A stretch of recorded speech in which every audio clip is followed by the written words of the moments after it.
You mentioned the F1, so we had to talk about it. Of course. Fastest FPV drone in the world, and then you did the lap, or Shaggy did the lap following the F1 car. Yeah. You had to give me some behind the scenes and the planning, the preparation. What does a project like that look like? How it started, okay, first of all, Shaggy is a big F1 fan, so Shaggy was also the perfect pilot for this job.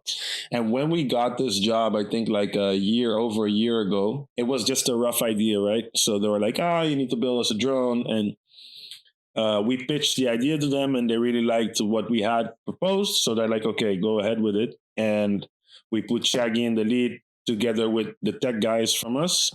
And they worked over a year, man, on this project. And then all of a sudden it came out. And I was like, what? Crazy when I saw it. And I was very proud of the team. But I wasn't at any of the races, unfortunately. So I don't know too much details other than, the things I do know, of course. But yeah, they worked for a year on this drone. And the aim was to film the F1 car for a full lap, going 350 average. And that has never been done before. I know there's a few drones out there that go faster, but they're not made to film. So this is the fastest cinematic race drone. And they nailed it, man. They did a whole lap. We even had like a special drone to relay the video.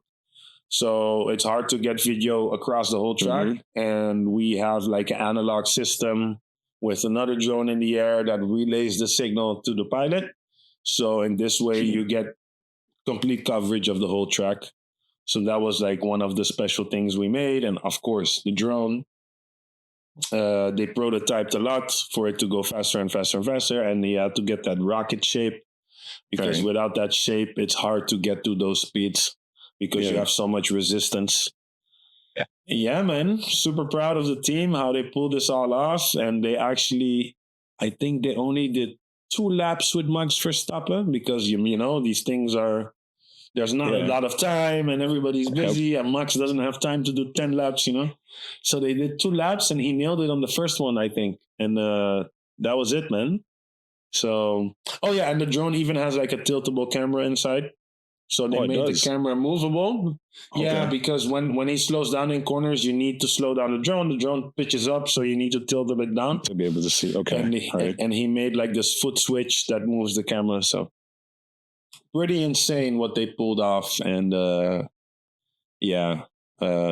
one of our, I think it's the biggest project we did. So very proud, and we got a lot of attention after that. So we can't complain.